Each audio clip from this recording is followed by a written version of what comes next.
In 1922, Waite and Genevieve Phillips purchased the first 40,000 acres of land outside of Cimarron, New Mexico that would become their Philmont ranch. Over the years, the couple gradually grew their property to over 300,000 acres in size, and eventually broke ground for the construction of their luxurious vacation home, the Villa Philmonté. In search of unique decor for the new mansion, the Phillipses would collect art, furnishings, and other artifacts from across Europe and North America for use and display. In the villa's iconic living room, items were mostly sourced during a months-long family vacation to Europe in 1926. However, one item in this grand space stands out in more ways than one: an intricately decorated and surprisingly high-tech 1927 William Knabe & Company piano from Baltimore, Maryland. Learn more about this piece of Philmont history on this edition of Artifact of the Week.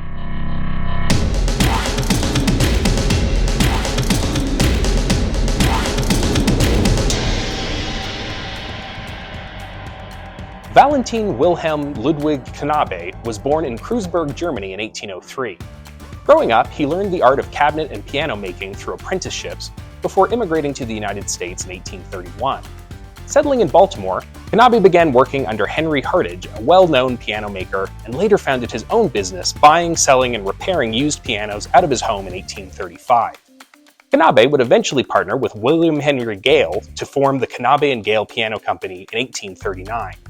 Together, they would build high-quality, grand, upright, and square pianos at their Baltimore factory. Despite the company's small size, Knabe & Gale managed to compete with other, larger, more established American manufacturers at the time. In fact, even Francis Scott Key, famed composer of the Star-Spangled Banner, commissioned the new company to custom-build a square grand piano for his home, complete with a hand-carved rosewood case and mother-of-pearl keys. In 1852, Knabe & Gale reorganized as Knabe Gale & Company with the admission of Edward Betts as a partner, and by 1853 advertised that their establishment was the largest in the South, employing over 100 workmen. Following Gale's death in 1855, William Knabe purchased all the company's remaining stock and materials and continued in business as William Knabe & Company. Despite the outbreak of the Civil War in 1861 and William Knabe's death in 1864, the company managed to keep afloat under the new leadership of Knabe's sons William Jr. and Ernest.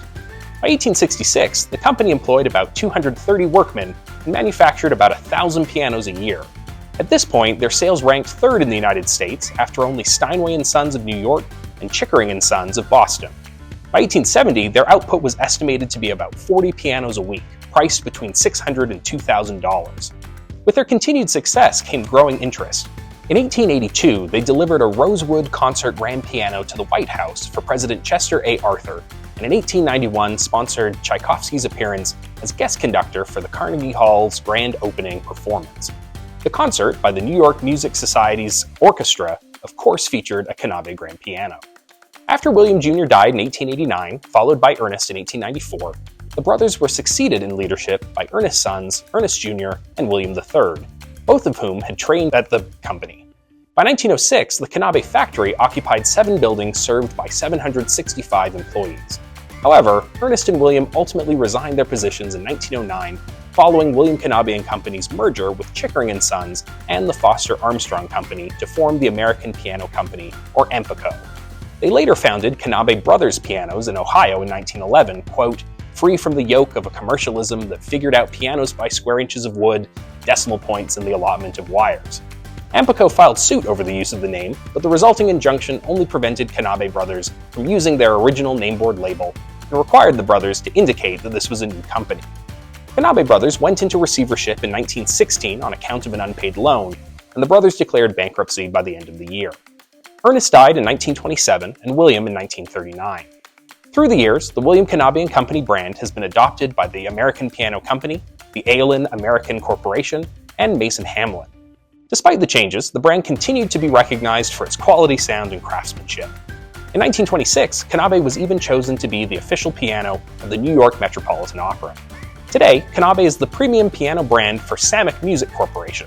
One of the world's largest musical instrument manufacturers, Samick continues to construct many of the early upright and grand piano designs originally constructed by William Knabe & Company.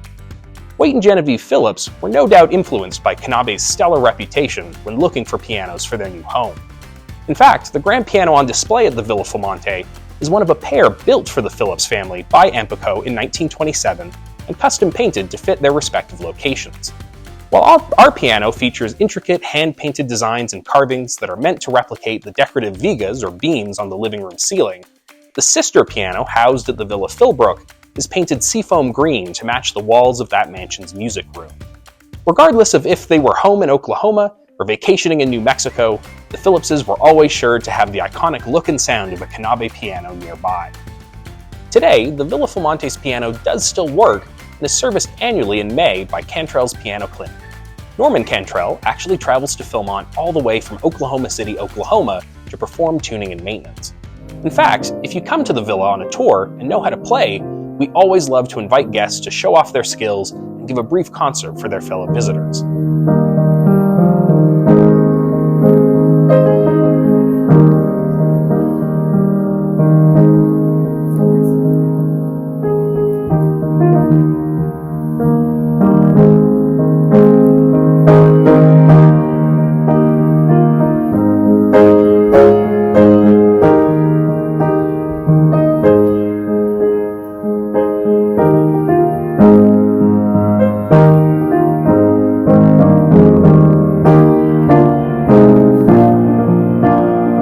However, even if you don't know how to play piano, not to worry. We know that not a single member of the Phillips family knew how to play piano either. Instead of learning from scratch or waiting for a talented guest to visit them in rural New Mexico, though, they instead made sure a reproducing player action, or player piano system, was installed. The Ampico pneumatic system could accurately reproduce the touch, dynamics, and notes of a live artist, and was considered one of the best reproducing player systems ever created. Uniquely, this player piano is completely electric and is controlled by a simple switch, as opposed to a manually pumped system common on older models. Although the player piano fell into disrepair and did not function for many years, Philmont worked with Dale Probst to rebuild the player system and bring it back to life in 2011. After a painstaking amount of work to restore the felt pads, strings, ivory keys, and over 100 valves, the Phillipses' nearly 100-year-old Knabe again graces thousands of visitors annually, with tunes ranging from classical masterpieces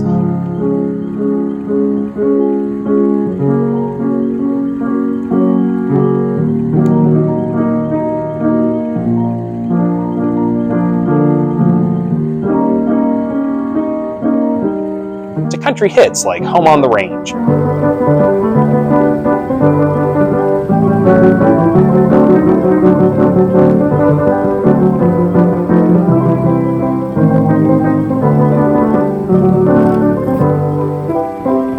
Even Sweet Home Alabama has been known to make an appearance every now and then.